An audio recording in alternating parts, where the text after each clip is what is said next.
Just trying to find, do you have the PowerPoint? Yes, I'm sorry. I Okay. was pushing the recording, which is hopefully in progress. And now we can share the screen. All right, beautiful. So for the purposes of being official, I am here, Christy Patima, Here. Jason Rojas, Here. Patrice McCarthy, Here. Garrett Moran, Here. Dan O'Keefe, Michael Passero, Fran Rabinowitz, Here. and Jen Widness. Here. Michael Pastro is here. Sorry. Couldn't unmute fast enough. I thought I saw you, but images can be deceiving. All right. Well, thank you all very much.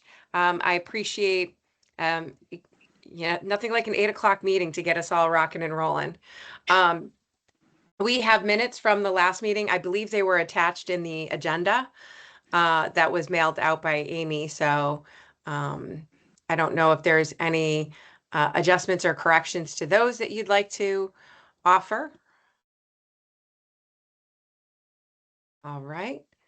Seeing none, we'll just do a quick accepting of the minutes. So move to approve. Second. Thank you. Excellent. We have a motion and a second. All those in favor of accepting the minutes, please say aye.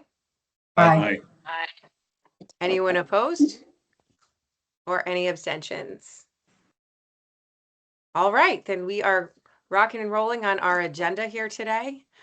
All right. And Amy, if you'll just move us. Yeah, sorry. No. I'm trying to keep us on schedule. We're 1 minute ahead. No. Oh, just We're doing great. Amy did an extraordinary amount of research for us. And I will honestly tell you that Christy Patima did a much better job of being on top of this than I did. So I want to say thank you to Chris for making sure that Amy got some high quality feedback. I was late to the party, so I appreciate the work that you two did. And I don't know, Amy, do you want to run through sort of the information you, it's a mere like 45 pages or I So, promise you you know. we're not going through 45 pages. If for your reading leisure, friends, when you have time. Yes, certainly. Okay, so just to kind of level set, I know that the deck that I sent out to you was all a little messy and a little dense. And I sent out kind of all of the working thoughts that I had put together on this, just in the effort of sharing. But the real goal of my work and of this meeting is to consolidate the themes and the messages about the current state and ideas that excite us from outside of Connecticut that we want to share with the commission next week. So my hope is I've now moved to the front of the deck the 8 or so slides that I would propose we consider. And I would like to walk through those with you. Happy to give you a little bit of my voiceover, but would really like you to think about, does this make sense? Is this important? What's missing? And if if you agree with what's there, or what themes you would want to make sure are loud and clear next week at the commission meeting. So does that make sense? And just before we start, just so everybody knows the structure of the commission meeting next week, each of our working streams is going to have 30 minutes, 15 minutes to present, and 15 minutes to offer like a discussion to the group. I apologize. I think I'm losing my voice.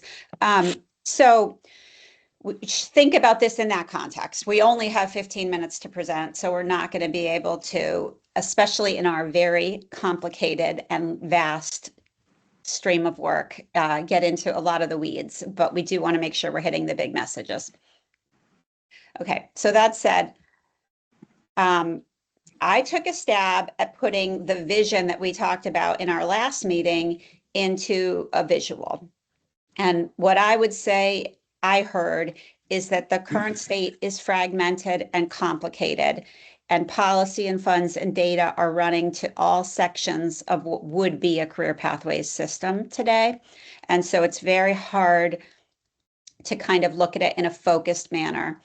And what we're hoping our future state will be is a streamlined like pipeline of talent development, but also underlying that very clear policy, funding, and data that are supporting the career pathways in Connecticut. And I included down at the bottom some of the verbs that we talked about in our last meeting, which, you know, we can edit this slide however we wanted to, but this was my reflection of what you said last time. So I will pause for reaction because I don't think anybody has seen this.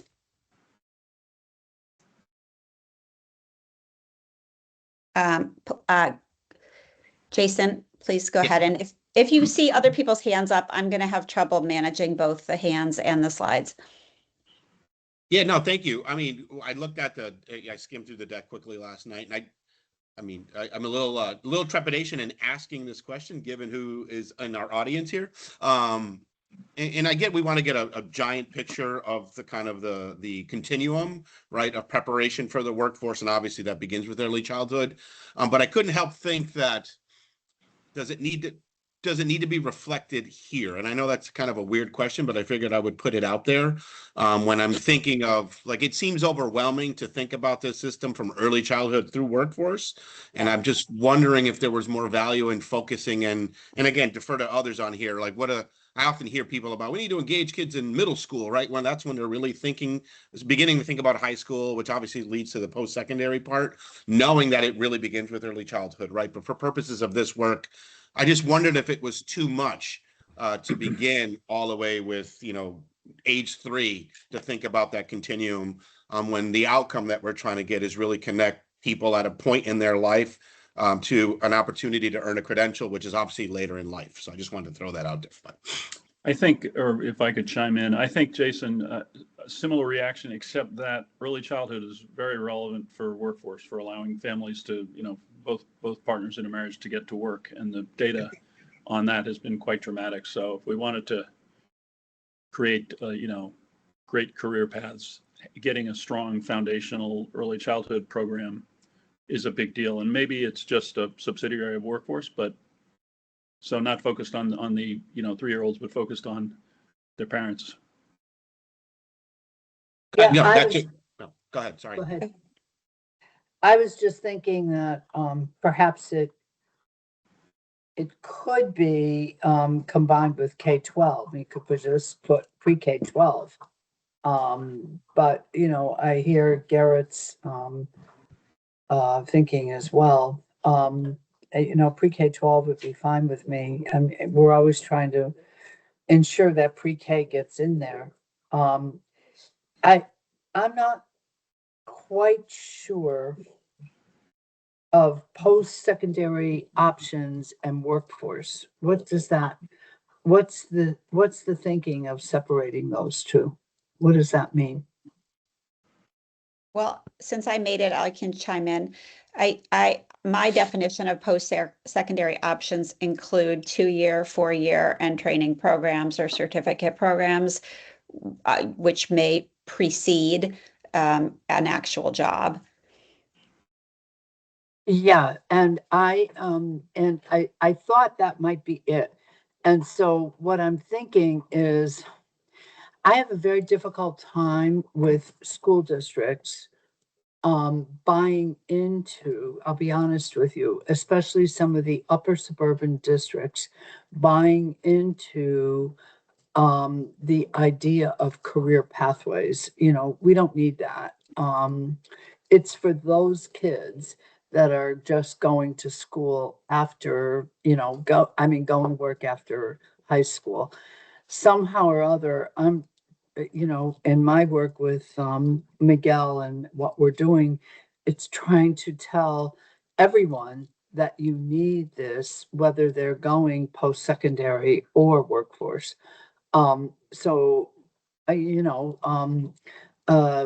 I was talking last week to a pre-med student who trained as a CNA and is using her hours as a CNA to qualify for med school. So my thing is, could that somehow be combined? But just interrupt, Fran. That's considered post-secondary, Fran, to go to get a CNA training. Post-secondary means anything after second, like I after high understand, school. but she got CNA training in high school. So some of was- those could happen in high school or post-secondary. I see there's a lot of hands up, and I just want to give everyone a chance. So Kate, did you have a comment? I just wanted to, I think the early childhood piece, I think we have two choices. We can acknowledge it as a supportive workforce function and acknowledge that there's efforts going on and not necessarily get into the programming, but look at it as a structure that exists to support workforce development. Or we could collapse it in terms of a pre-K 12 to decide that we're going to make programmatic considerations. My instinct is to say, let's keep it as an acknowledgement that there's an investment in early childhood to acknowledge, but maybe not get into the programmatic components, and to shift sort of our focus in terms of programming into that really K-12 arena. And then I understand, like, part of the problem I think in this picture is it feels linear in the sense that you start at early childhood, go to K-12, go to post-secondary, go to workforce.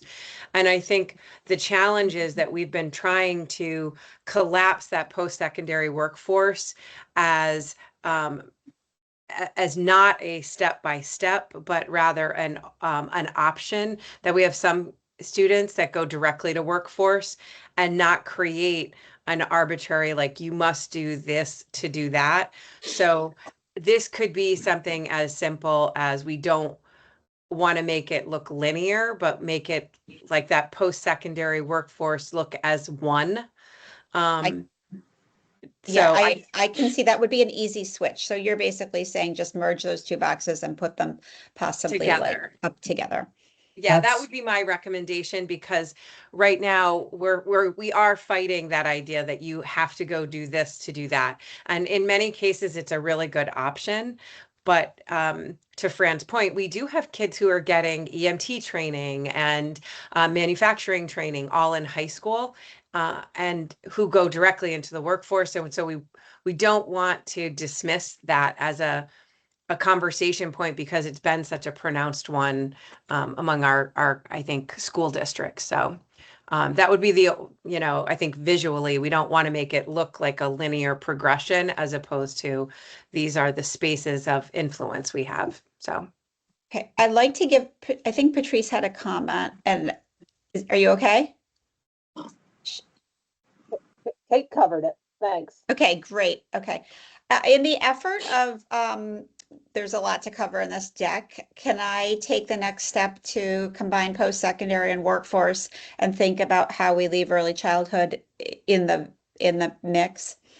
Yep. Just quickly, I happen to love all of our verbs down at the bottom, but I think it's probably a little much. So if you have any suggestions on that, if you like the originality of everything that was thrown out, or would you like me to consolidate? Consolidate. Yeah, you could probably drop a few. There's probably some redundancy there. Drop it in AI and it will give you a good response. Get to Okay. the magic of threes. Yeah. Okay. All right. I'm going to move forward if that's okay. And again, please feel free to jump out verbally if you have a comment, because I'm looking at both. So I started with the first bucket, which is policy. And I think it's fair to say that the accountability matrix drives a lot of the education work and activity. So I just pulled up how much of the current accountability matrix focuses on career pathways, or like a component of career pathways, and the weighting of those indicators. So this is just factual. There's no right or wrong here, but just so we understand that the current indicators are about 7% of the accountability matrix for the system. Kate? Yeah, I just wanted to throw in this space. We've been monitoring this very closely as a part of another group.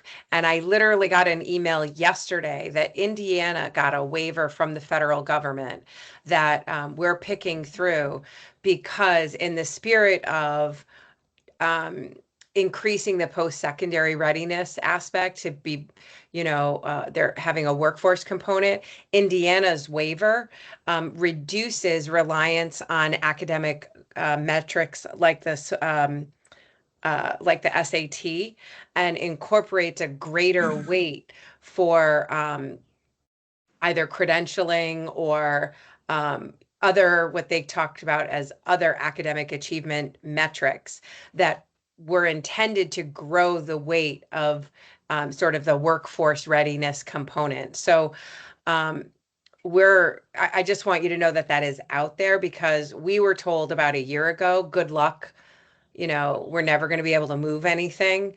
And what Indiana has just gotten approved tells a different story. So we're going to be digging into that, because this has been, and everybody who knows me knows this is a deep problem for me. I hate the reliance on the SAT and the weight, because it drives everybody's work towards that, as opposed to driving our interest into a more broad landscape of opportunity. So just wanted to make you aware that that was out there.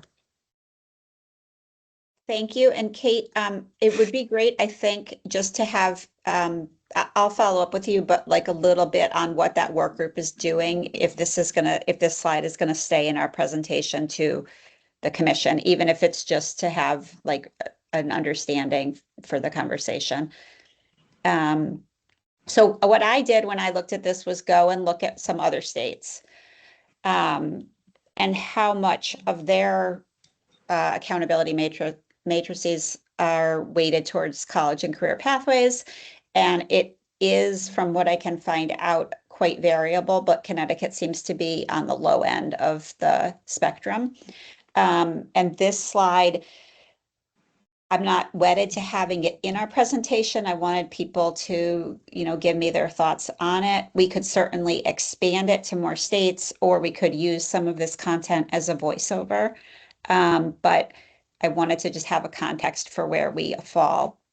Texas right now seems to be one of the states that weights it the most.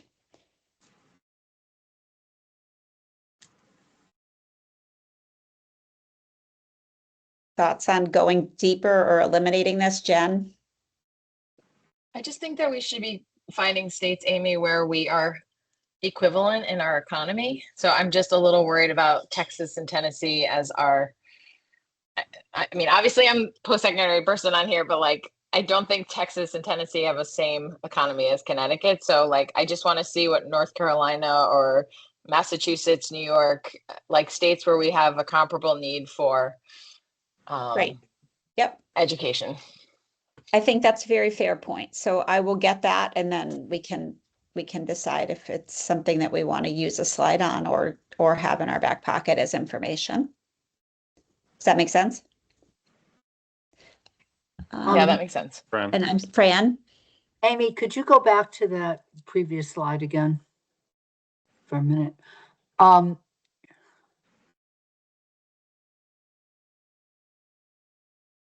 Okay, I'm all right. I just wanted to make sure, but I wanted to make sure of how they were looking at, or greater than 2 courses in a CTE cluster. I'm not quite sure what that means, but or 2 workplace experience. Okay, I'm all right with. I can dig in. I actually have a meeting this week with the Connecticut State Department of Education to understand a little bit more about this.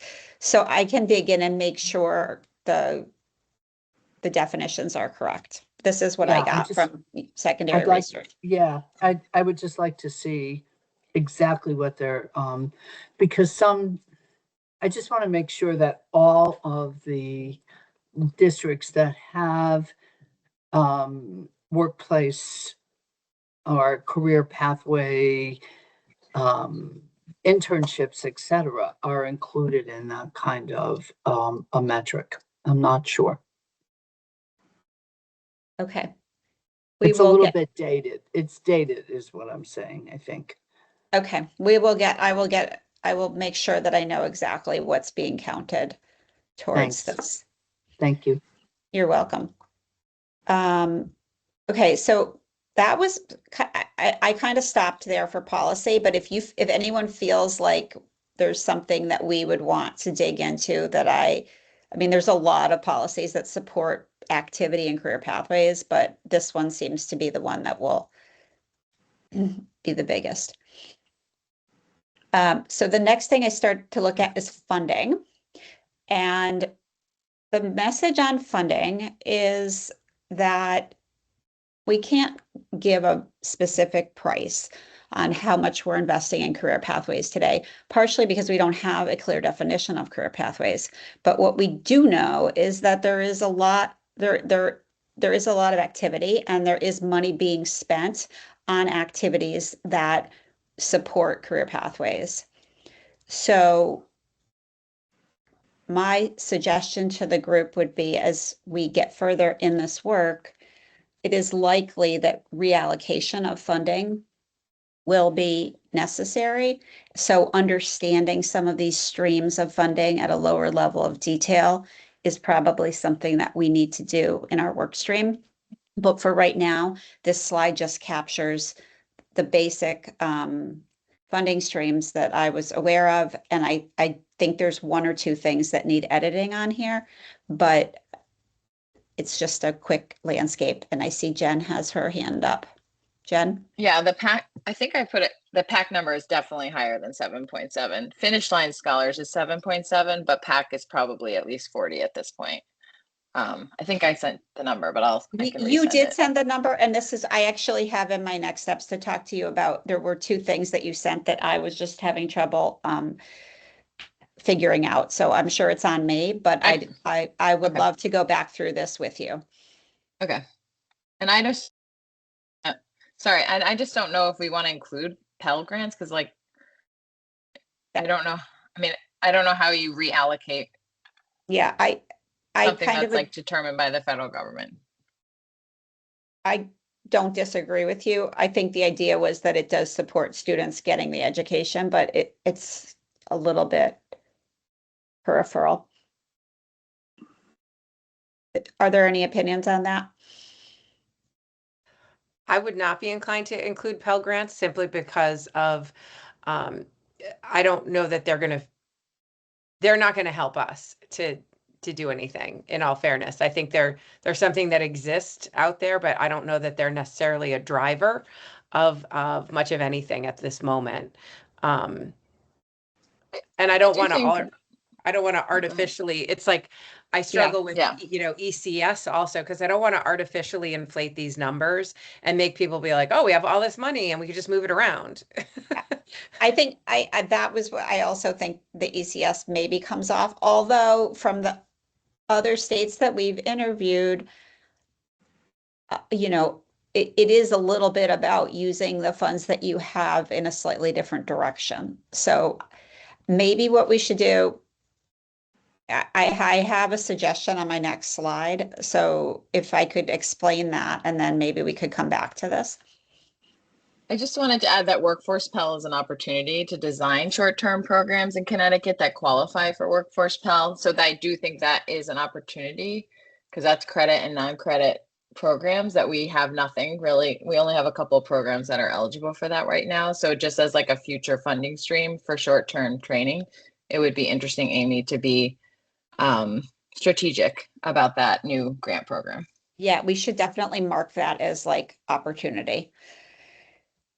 So what I was thinking when I mapped this out was, if this is the current state or some, ballpark of the current state, how does the money flow?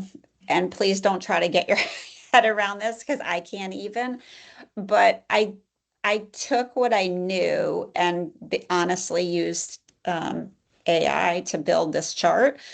So it's not perfectly accurate, but it's like the idea of a fund map that would be the basis of any kind of, further recommendation. We would really need to understand where the funds are and where they go today. So my suggestion would be that one of our takeaways from the current state is that it will probably be worth our work stream or the commission in general really mapping out funding at a lower level of detail. And that's not going to happen between now and next Wednesday. But I do believe it could be done.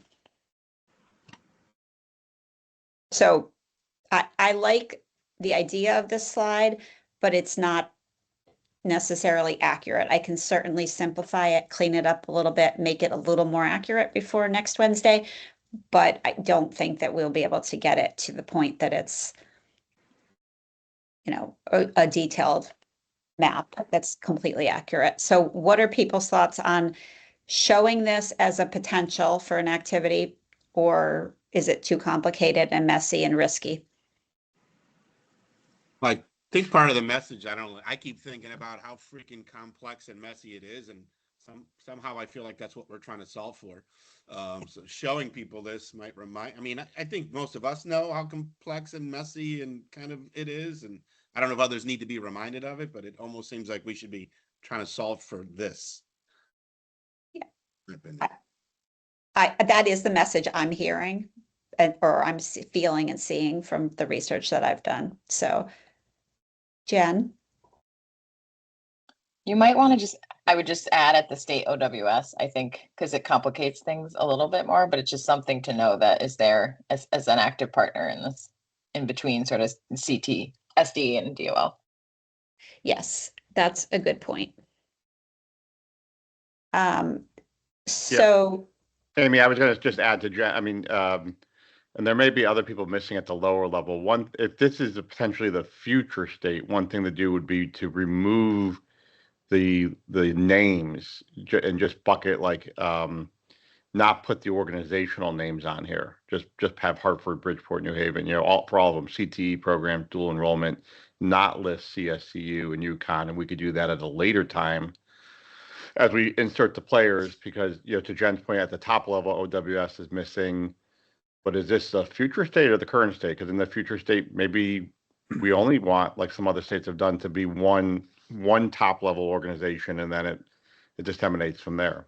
I don't think this is not the future state for sure. This is a basic attempt at the current state. And I agree with you, Chris, that I hope the future state will be more simplified. I think that governance and definition of career pathways have to be set before that happens. But I was trying to get us ahead of our work that will be coming later in the project. This slide is an attempt to describe sources of funding, right?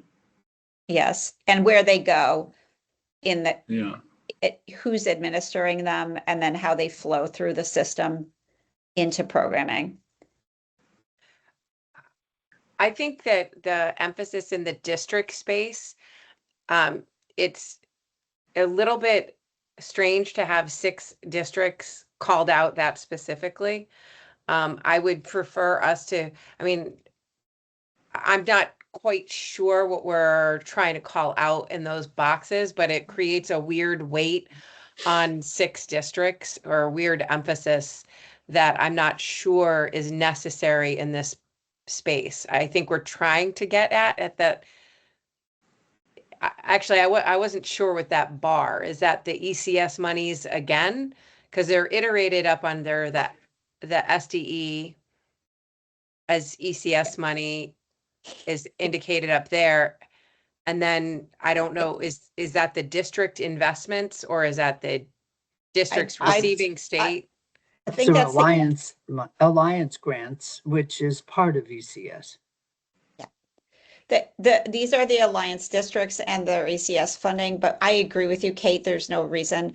I theoretically, depending on what we are going to do with career pathways, that those districts might be focus, but I don't think for our purposes of this meeting they need to be broken out, and it just adds a lot of confusion. So I'm happy to consolidate them.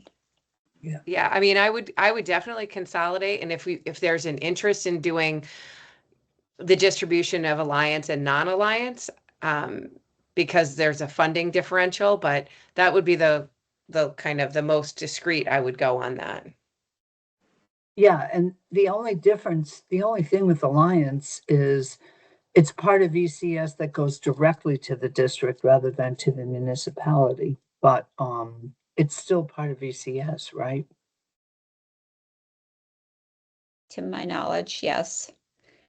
Okay, why don't we, if we feel like this slide is like, it sends the message of complexity, why don't I take an attempt to make it a little more accurate and a little less confusing, and then see what it looks like. Does that seem like a good next step? Yeah. All right, so I also was starting to try to figure out how much we spend versus other states in things that are career pathways. This is not accurate, I would say, because I know some of the numbers in Connecticut are not accurate. But I wanted to get the sense from people if this is worth doing or if it's just too much apples and oranges. I was thinking that we could look at very specific things like dual enrollment that we might be able to pull out across a broader group of states, like to Jen's point, maybe some of the New England states as well. But just in general, is this just too much information at this point? Or would it be helpful if it was more refined? Jen? I think it would be really helpful to especially know how much they're spending on the specific things like that you've called out. I'm not sure what those what the 8 million is for career advising and counseling in Connecticut, where you would pull that from, but I would think it would be really helpful. But I also think, I know this is probably not easy, but like how much are they spending on like staff and infrastructure for it too? You know, like is there an office of dual credit or whatever at these states to administer these programs? Like how many people? Because we often fund programs and like don't put people to do the work. It might be that we can get like a deep dive on one or two states, or we could go broad across a bunch of states that do dual enrollment. But I think it's going to be very hard to get like detailed information from other states and compare them equally because they all have different structures. It's a little bit For hard. sure. Oh, absolutely. I mean, places where it seems to be going well, but you also might want to do like a per capita spending level too, because it doesn't really make any difference how much Texas is spending compared to Connecticut. It needs to be on a per capita basis. Like how many K-12 students and how much are they spending per student?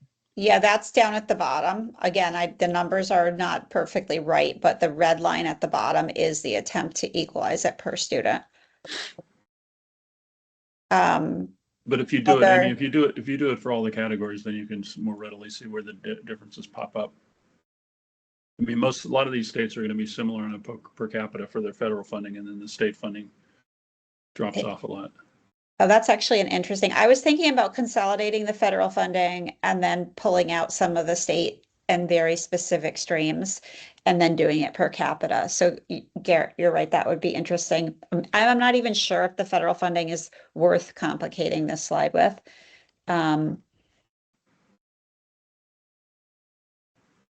There's Patrice. Oh, yeah. I would just say, to emphasize Jen's point, I think it's really important that we make it clear what the per student funding is and emphasize that because of the size disparities. And also, as we said on an earlier slide, maybe Texas and Tennessee aren't the best comparisons in this chart either. So sort of be consistent in terms of what other states we're looking at that are more like Connecticut. Okay, yeah, no, I hear you. Was there another? Kate, did you have your hand up or you're good?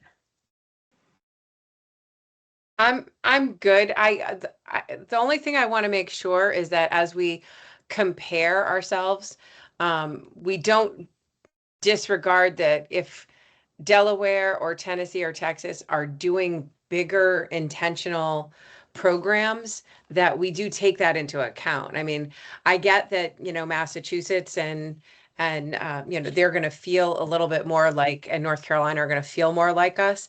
But if they're in the same place we are and they aren't moving, then we may not, we're just comparing somebody who's stuck in the same place we are, as opposed to looking to somebody who's actually, progressively moving on the career pathways agenda. So I do want to keep that in our head. Like, I know Delaware has done a lot of work. So I like having Delaware in there, because I know they've been doing this work. So I just want to make sure that as we do this, we do have an eye to the where we want to be going. And I just wanted to totally agree with Kate, because I know like Tennessee is a leader in some of the pathways work, and the systems that they've created, Amy, are great, and I think Texas has similarly done. So I know that some of these states, that's why they're on there, because they're models for the structure. I was just pointing out like discrepancy in terms of education level previously, because it's just a different economy in terms of what the jobs demand. But I totally agree with what Kate said. Okay, well, you guys are setting me up well, because I did a little bit on the next two slides of digging into these 4 states, and I just want to, it's exactly what you're saying. There's kind of a blend of, I mean, there's some very aggressive career pathways initiatives happening, and so we can decide if not, that's appropriate for Connecticut as we get further along. But I thought I would explain what I know about them. In Texas, they heavily use incentives, and they've actually created 5 pathways to being college or career ready. One of them is to earn an associate's degree in high school. One of them is to enlist in high school. And then the other 3 are meeting basic academic standards, and also enrolling in college, meeting basic academic standards, and getting a certificate or an industry recognized credential. And what they do is if students in the districts get to any of those 5 paths, they are paying between $3,000 and $7,000 per student to the district. And then they have a similar bill, which is House Bill 8, that supports activity at the community college. And so they have basically approved this large amount of money that could be going out to the districts and to the community college. In reality, they're not actually, the realization isn't as high as it could be, so they're not spending it all. But they're just really heavily using incentives. So that is, I just I wanted think- to, I needed a clarification. So the money to the district comes after the work is done. So it's not funding the work. yeah, it's after, yes. Okay. Exactly. Yes, and there is actually, I'm trying to read both positive and negative, and I think that there's some criticism of both Texas and Tennessee in that if you are only funding, or not only, but if you're funding attainment, there might be a group of students that you don't put into pipelines if you don't think they're going to attain, because you actually have to really heavily support them, or you could be wasting money on putting them through a pathway and then they don't attain, and then you don't get your incentive. So I there's a lot to dig into. All of these could be like an hour-long presentation on their own, but I was trying to pick some highlights. Tennessee has changed their entire funding model, and it's a weighted model per student, and there's like a base amount, which is in here, and then there are add-ons depending on specifics about the student population, if they're English language learners, or learning differences, low income students. But then there are some very specific incentives in the formula around career pathways, and they also focus on completion of early post-secondary opportunities or industry recognized credentials. So these are just models for us to think about, and as we're diving in. And I don't know, I'm happy to answer questions. There's 2 more on the next slide. Garrett, did you have something? Nope. Okay, I'm sorry. What I would love for us to get to at the end of the next slide is, do we want to hold up these examples in the commission meeting, and how many is the right amount, or which ones? If you look at Delaware, Delaware is a coordination model, and they are, I think, almost 10 years into their pathways work, and they had 5 core priorities from the beginning, and they have cross-functional teams assigned to each priority with different leaders in charge, like the State Department of Education might be in charge of one. The funding one has from the beginning been about braiding all the funding that comes into the state and focusing it on career pathways. And they've had actually outside the United Way and Rodel, which is a philanthropic organization, kind of guiding that pathway. So I find them to be a very interesting model for coordinating and centralizing the funding. They also are heavily, from what I understand, they kind of started this funding map idea, and I believe that it's a key to success in understanding how some of the funds can be used. And then Future Ready New York City is really grant-based, but for those of you that don't know about Future Ready New York City, they started a few years ago, and they allowed districts to basically apply, and then the districts were given grants. So the Pathways programming was developed centrally, and the grants fund certain elements of it, but it's an opt-in model. And I like the expression, they started by building a coalition of the willing, which could also be an interesting thought for Connecticut. Mhm. So those are 4 models that I can't say that these summaries do them justice, because they're all doing amazing things. But I wanted to try to bring in some outside information. Is there a reaction to what we might want to include for the commission or not? Amy, what is the message you're trying to convey to the meeting next week? I'm not sure how these slides are going to be used in your narrative. Well, my message would be that I think there are different options that can lead to success for career pathways funding, and we need to think about or learn about the options that are being used in other states. And this is, to me, a spectrum of different funding options. More informational than I'm saying one of them is the right way for Connecticut. But that's up for debate, Garrett. If you disagree, no, I'm just wondering about some of these things are fundamentally different economies, as Jen is putting out. Some of them are heavily unionized, others aren't. They're just big things that are going to drive our set of options. And obviously, New York City is a city. Some of them have been in place for 10 years, like Delaware. Just trying to think about what you want to signal to the audience. I think at this moment in time, the only thing, because I don't know that there's a set of conclusions yet, especially because the other working groups haven't finished. So I think for me, this is about making sure people just understand the landscape as it is, with some of the recognition that we're not going to be able to pick up and take what another state is necessarily doing, but at least we don't have to start with no ideas where we feel like we're inventing something. And we may look at, like I look at a Texas and I go, it's an interesting idea with the incentives, but I look at that and go, how in the hell do you actually program if you're always getting the money after? So it's important to know that that process exists, and we can either say, sounds great, maybe not, or maybe there's an aspect to this that we could pull. But I think for me, this is all just about saying there's other work going on.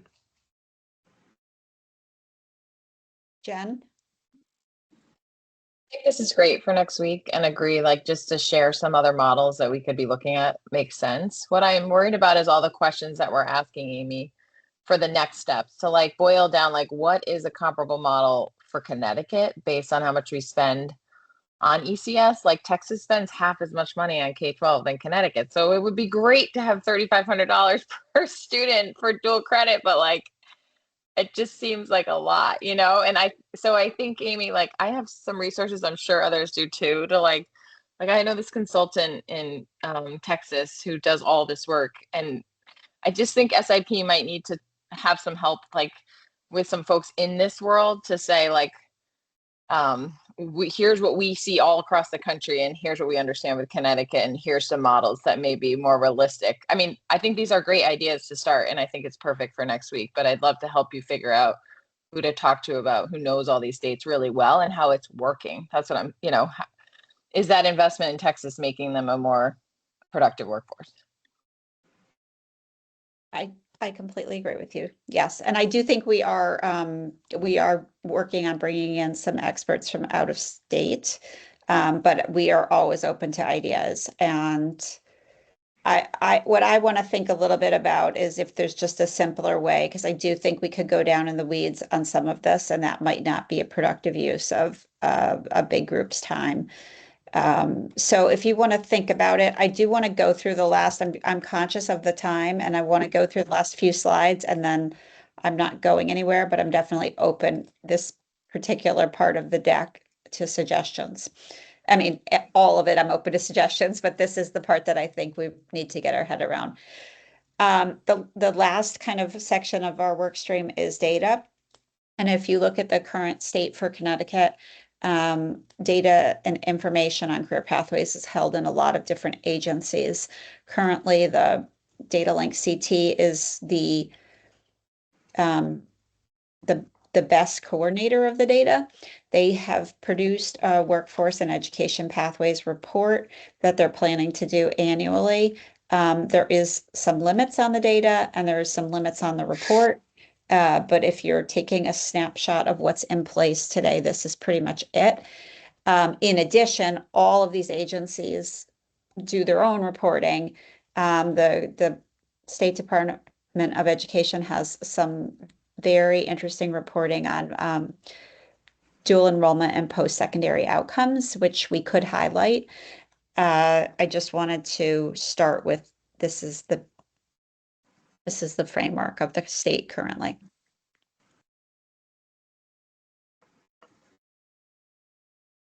I think the message for the commission is that there's a lot of information out there. We need to decide what matters and what we're going to measure, and then we can look to the data systems to figure out what design change, if any, is needed.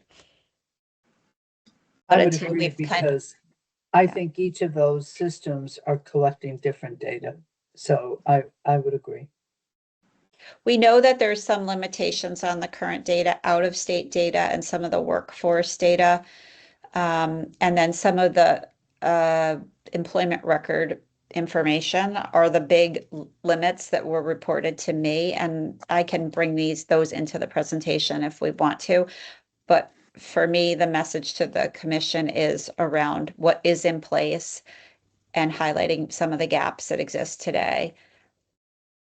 I don't think it's really worth diving into what other states are doing, because I think we can get there. We just have to decide what we want to know first. I think we should be asking questions about whether we want to have different systems or different ownership of data responsibility around the state. In other words, we can take the existing data and pick the data streams we want and organize them into a dashboard, but we can also probe bigger questions. Texas, I a while back read about what they've done in their data systems, and it's significant revamp, and they've just got a more robust system, but it took time and investment and a lot of cooperation. So we can widen our aperture and ask more ambitious questions. It's gonna the quality of our data systems is going to define our options in terms of how we build a revenue model and how we do a whole bunch of things. So it's a big, complex topic. Garrett, what would you bring in as some of those like probing questions to next week? Would you go so far as to say, do we want one system, or do we want to wait until some of the other design work is done? I think data, of the things that this committee is responsible for, data is the one where we can sort of get ahead of what the others are asking for. In other words, we're policy, we're going to a certain extent, have to wait until we figure out what everyone thinks is doable and achievable. Data reaches across different systems. So I think it's appropriate to say, for example, what have other states done that have been more ambitious on data? How have they reoriented? They'll have the same sort of compliance requirements to the extent they're getting federal funding, and a lot of them have similar state systems and so forth. But how they've broadened the data requests, how they've organized, how it's consolidated, how far it reaches into a classroom, for example, they're all just questions that are, I think, worth asking. So I think you can make the point that data should be one of our easiest things to do because we have a lot of data. You can also make the other point that it's one of the most complicated, challenging things, and we got a long way to go. So I'm just saying that I wouldn't dismiss the complexity. Okay. Yeah, I hear you. I agree. And I think part of if I sounded dismissive, was not that I don't think it's enormously important and complex. It's, I'm trying to get to the right level for this commission meeting. Actually, I like your quote, Amy, of asking what do we want to measure and then figuring out how to get there, because I think we actually have access to a ton of data through Data Link, and we're unique that we have that many agencies at the table. It's just how that data is used and what we do with it. But we have the capacity to measure probably almost anything. But I also think, Garrett, a lot of states are using more readily available to report to the federal government a lot of this stuff. So I just think how we use it and who does the work is really important here, because we have tons of data in Connecticut that we're not doing anything with.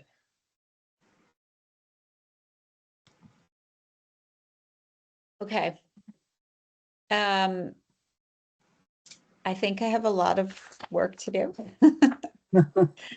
And just as you were saying that, Jen, it did remind me that we also have a lot of qualitative feedback on these topics from stakeholders, which I will try to build in a little bit. I think that could be its own report out. So it will probably be limited, but bringing in some quotes like that one that you just said, which we have a lot of data and maybe not using it the way we could be. Other comments overall?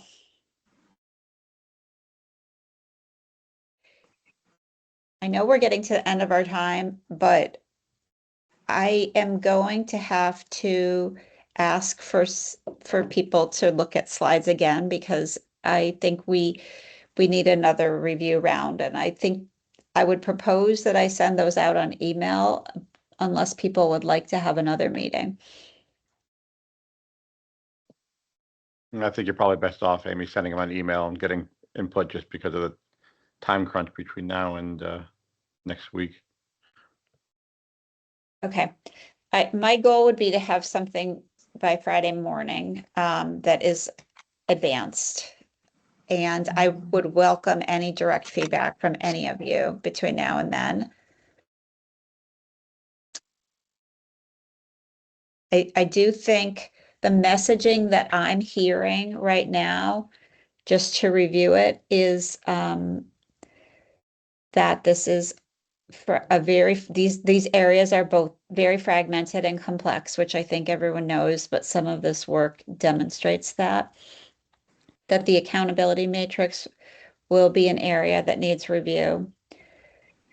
That funding mapping might be helpful, and that the idea of reallocation should be kind of front of mind,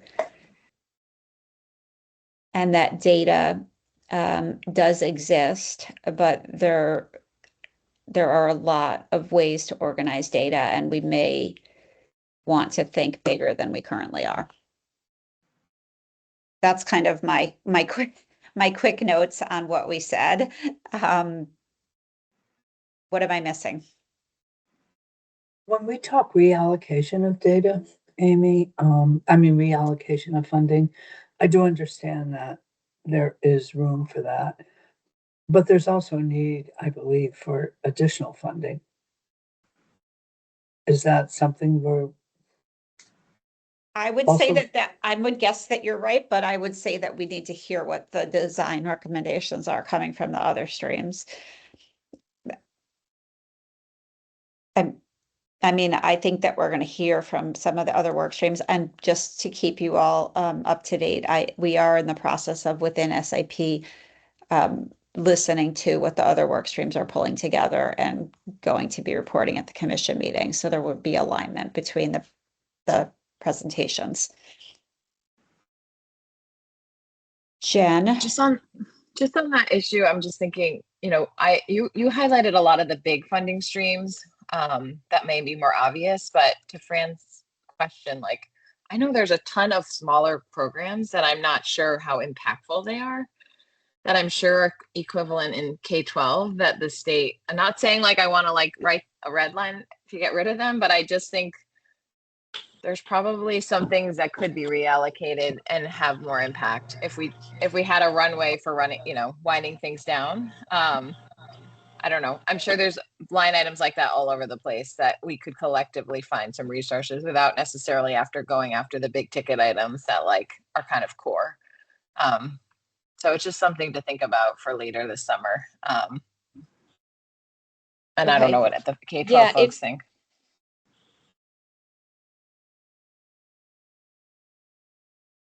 I'm gonna note it, Jen, and I feel like if you have a few examples in mind, maybe you could just email me and we could like try to think about it a little bit offline. And also like labor should be, no one's on here I don't know what, I mean, they have line items in their budget. I have no idea what they do. So I'm sure there's some workforce related items there too that we should probably be highlighting.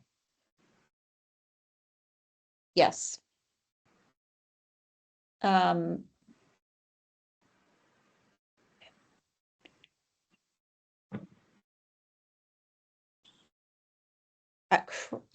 Chris and Kate and Jason, do you have next steps you would like to see happen beyond advancing the slides and us talking a little bit about the meeting for next week?